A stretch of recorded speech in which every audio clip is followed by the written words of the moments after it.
Welcome back to New Dexter. Who dis? Who dis?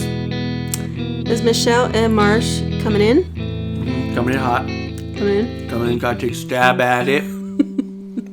Yet again. Yet again. We're about to get into Dexter Original Sin, Episode 8, Business and Pleasure.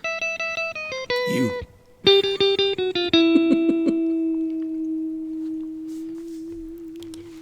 I love that LaGuardia is making out with the guy, turns around, Harry's there and says, "Oh, is this serious?" She's all, "No, it's just a fling." Miguel Prada, we know from our original regular Dexter series. And I just think that's just such a cool, fun callback to, hey, we already knew that, yeah, they were a thing when they were young. So it's so cool to see this flashback. Yeah, that's pretty cool. Didn't he turn out to be a killer too? He was definitely a killer. Yep. Yeah. And then he tried to be Dexter's best friend. Yeah. And yeah. He was, what's his ass? Yep. That good looking Latin guy who came on and everyone swooned immediately. They're Yep. like, oh shit, here you go. I love that. Yeah. I love the callbacks. That's a good one. I haven't been recording as we're listening. So there's been no cuts for you guys to know where we're at. So we got to catch you up now. So I like, again, the callbacks that they're doing to original Dexter series, such as, Dexter's mom having her kids paint her fingernails of different colors. As we know, Brian's victims end up having different color fingernails. Like, it's just a cool little tidbit, little nugget in there. Yeah, and then on top of that, obviously, oh, what do you think of my nails? I have them, mommy, all that shit. So another little thing, I'm so positive that this new serial killer is learning his ways as a young Brian figuring out his way. Mm-hmm. I just hope they do a good enough job of having them never interact.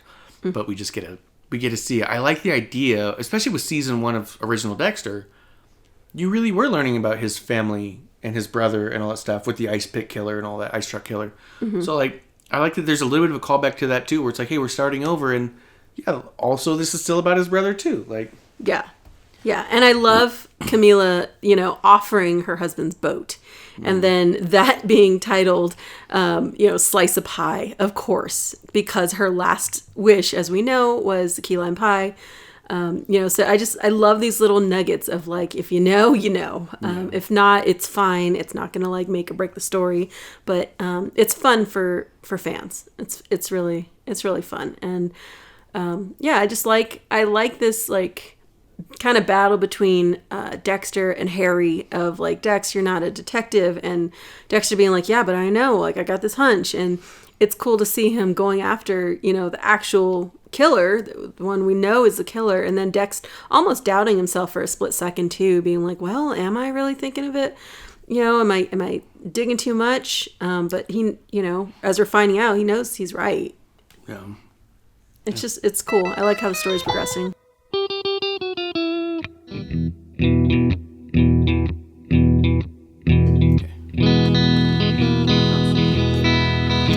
Told you. Knew it. What'd you know? They found the Brian Moser file. They did find the Moser file. Yep. And he's out, just released, violent tendencies. Yeah. Boom, you called it.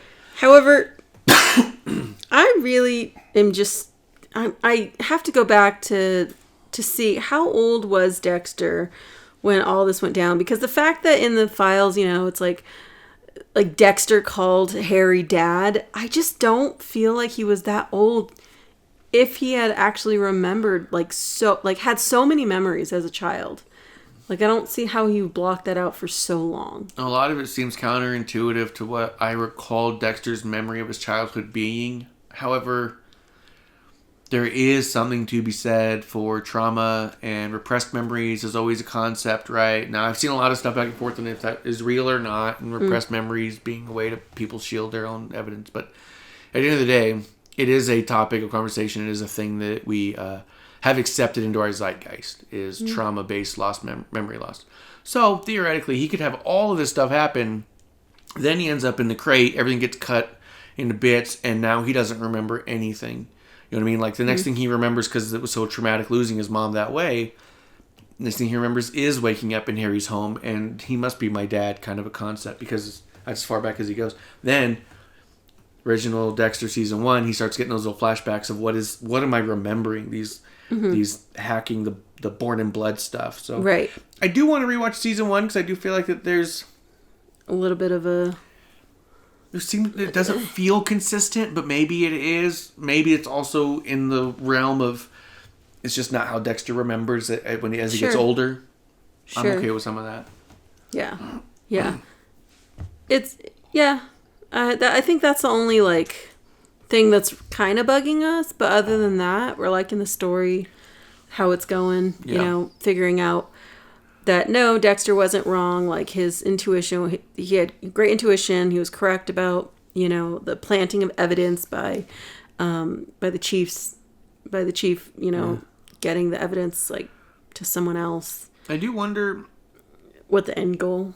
I wonder a lot of the end goal here, right? Because so he set it up, and so they were able to break into that cartel house and kill 6 people. Sure. Right? One of their own goes down. Mm-hmm. That's not a stretch, and obviously they're lucky only one went down, right? Yeah. Like, theoretically, they could have had a massive firefight there. I don't understand. I really want to get to his motive, because obviously this has something to do with his kid, otherwise he wouldn't have kidnapped his kid. Right. If you're planting all this stuff on the cartels to plant the jersey, but actually not actually have somebody move your kid there, because that's the other thing. Maybe you have that dude sedate your kid and put him in the basement. Sure. So he's there. He's found, right? Right. So he's not trying to have him found yet. He's trying to pin it on them, but not like. I don't understand where we're going. What he's going for? Did he just want those guys dead just cause? Did he just think that they were people we could pin it on? Yeah. And then still he can torture his kid? Like, yeah. I'm anxious to see how this plays through, because I'm left with a lot of questions about that character specifically and his motives. Mm-hmm. But I kind of think that that's by design. I don't think that's a failure in their storytelling by any means. I also do like just Deb being a hot mess, you know, breaks up with her boyfriend, finds out he's a cheater, finds out he's doing some shady stuff, whether it be drugs or whatever it was. We don't really know exactly. But I like that, you know, Dexter's the one that is always just coming in at the last second to save her. And just really building that trust where Deb is just going to forever remember him as being this, you know, this hero. He's always her hero. And I like that kind of like storytelling, and that you know it you know, where it's coming from. Yeah, because realistically, in a lot of senses, like their ties supersede a lot of logic, right? At certain points, Deb's blind to all of it because Dexter's the one constant savior in her life. Yeah. He's the one that no matter how bad anything got, wherever she was, somehow, some way, there was Dexter. Yes. It was never Harry. It was never her mom. Yeah. I mean, none of them ever said, even though Harry sent Dexter to go do it, right? Right. That's not what you see. He's the one who did it. Right. He got it done. Yeah. And you're a 17-year-old girl stranded on a beach and your brother shows up. You're not thinking, this is because of Dad. You're going, oh my God, my brother's here to save me. So yeah. Like, and it's great. Yeah. There's every reason she should have every bit of blind trust for him. Yeah. So, yeah, enjoy this episode. I like how it's like moving so fast. And also LaGuardia, you know, finding the file for Moser, right? Yeah. And being like, why is Harry hiding this from me? Because we do discover that, you know, Moser's the one that goes after the psychologist, right? He goes after the nurse from the hospital. So like we're finding this out, and you know, Harry's discovering, oh my God, Brian's also a serial killer. But that LaGuardia's like picking up on it, but she can't connect the dots yet, and most likely forgets about it like in the future, right? Well, that's like, the thing, right? Is what we're led to believe. Like she saw it, but she didn't really see much. Right, so this is where we're going to start getting into the nitty-gritty of if they're going to fuck their own story. Because honest to God, if you make it so they figure out it's Brian Moser in the in his origin story, then it makes this whole thing kind of crumble under, like, what are we doing here? Are we doing fanfic alternate universe? Is this a different reality? Because realistically, the entire story of Dexter starts the way that it starts, and you can't undo it. Right. Even if you go backwards in time, it has to get us to there. So we know it's years and years before they catch Brian Moser. Yes. Why is LaGuardia finding out now? Why is she aware of it? Harry knowing is fine. That works. Right? LaGuardia, I start going... LaGuardia. So we have to see what happens now. How does it all come back around? And Harry finding out now. Yep. How do we get to a point where we pull away from actually investigating this guy for the next 4 years? Right. You know what I mean? Right. I mean... Or wasn't it 6 years he said in the beginning of Dexter season 1? Yeah. I am curious what, if anything, what is Harry going to do? Yes. Right? Is he going to try to protect him somehow? Is he going to try to erase this file altogether and just, like, make contact with him? Like, I don't know exactly what he can do if he feels like, hey, Brian's a lost cause at this point. Yeah. I've discovered. Like it's. I feel like I feel like Harry's going to have to react somehow. Yeah, he's going to have to. How Harry handles it, that's going to be the deal. That's going to solidify everything on it. Is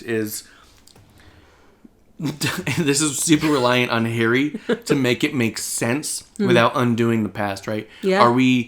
Are we going to be Star Wars and add a chemical to the Jedis that never existed before that become a fucking point of contention? Does this become... Are you immediately going to jump right in and say, hey, guess what? We're going to fuck the original right away.